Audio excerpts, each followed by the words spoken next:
সকলকে জয় যিশু।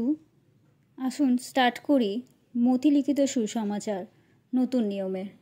প্রভু যীশুখ্রিস্টের বংশাবলী পত্র। যীশুখ্রিস্টের বংশাবলী পত্র। তিনি দাউদের সন্তান, অব্রাহামের সন্তান, অব্রাহামের পুত্র ইসাহাক, ইসাহাকের পুত্র যাকব, যাকবের পুত্র জিহুদা ও তাহার ভাতৃগণ, জিহুদার পুত্র পেরস ও সেরহ, তামরের গর্ভজাত, পেরসের পুত্র হ্রিশন, হ্রিশনের পুত্র রাম, রামের পুত্র অমিনাদব, অমিনাদবের পুত্র নহশন, নহশনের পুত্র সলোমন, সলোমনের পুত্র বোস ও রাহবের গর্ভজাত, বৌসের পুত্র ওবেদ, রোতের গর্ভজাত, ওবেদের পুত্র যিশও, যিশও পুত্র দাউদ রাজা, দাউদের পুত্র সলোমন, উরুয়ের বিধবার গর্ভজাত, সলোমনের পুত্র রহবিয়াম, রহবিয়ামের পুত্র অবিয়, অবিয়র পুত্র আশা, আশার পুত্র জিহশাফট, জিহশাফটের পুত্র জোরাম, জোরামের পুত্র ঔষীয়, ঔষইয়ের পুত্র যোথম, যোথমের পুত্র আহস,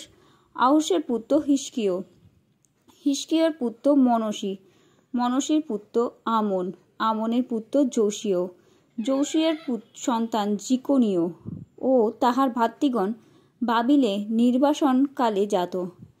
জিকোনিয়ার পুত্র সলটিয়েল, বাবিলে নির্বাসনের পরে জাত। সলটিয়ের পুত্র সরুবাবেল, সরুবাবিলের পুত্র অর্বিরোদ, অর্বিরোদের পুত্র ইলিয়াকিম, ইলিয়াকিমের পুত্র আসর, আসরের পুত্র সাদক, সাদকের পুত্র আখিম, আখিমের পুত্র ইলাহুদ, ইলাহুরের পুত্র ইলিশার,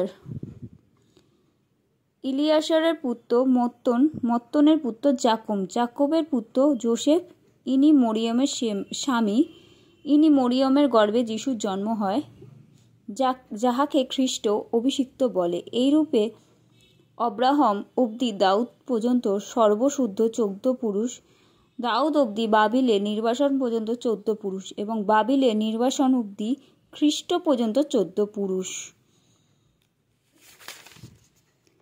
প্রভু যিশুর জন্ম বিবরণ। যীশুখ্রিস্টের জন্মের এইরূপ হইয়াছিলেন। তাহার মাতা মরিয়ম যোসেফের প্রতি বাগদত্তা হইলে তাহাদের সহবাসের পূর্বে জানা গেল তাহার গর্ভ হইয়াছে পবিত্র আত্মা হইতে, আর তাহার স্বামী যোসেফ ধার্মিক হওয়াতে তাহাতে সাধারণের কাছে নিন্দার পাত্র করিতে ইচ্ছা না করাতে গোপনে ত্যাগ করিবার মানস করিলেন।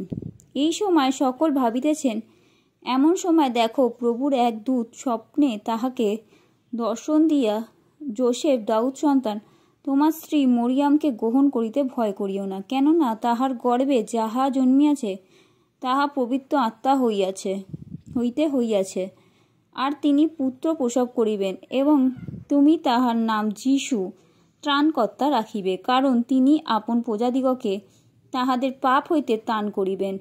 এই সকল ঘটিল যেন ভাববাদীদের কথা দ্বারা কথিত প্রভুর এই বাক্য পূর্ণ হয়। দেখো, সেই কন্যা গর্ভবতী হইবে এবং পুত্র প্রসব করিবে, আর তাহার নাম রাখা যাইবে ইমানুয়েল।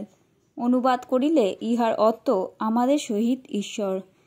পরে যোসেফ নিদ্রা হইতে উঠিয়া প্রভুর দূত তাহাকে যে রূপ আদেশ করিয়াছিলেন সেই রূপ করিলেন, আপন স্ত্রীকে গ্রহণ করিলেন, আর যে পর্যন্ত ইনি পুত্র প্রসব না করিলেন সেই পর্যন্ত যোসেফ তাহার পরিচয় লইলেন না, আর তিনি পুত্রের নাম যিশু রাখিলেন।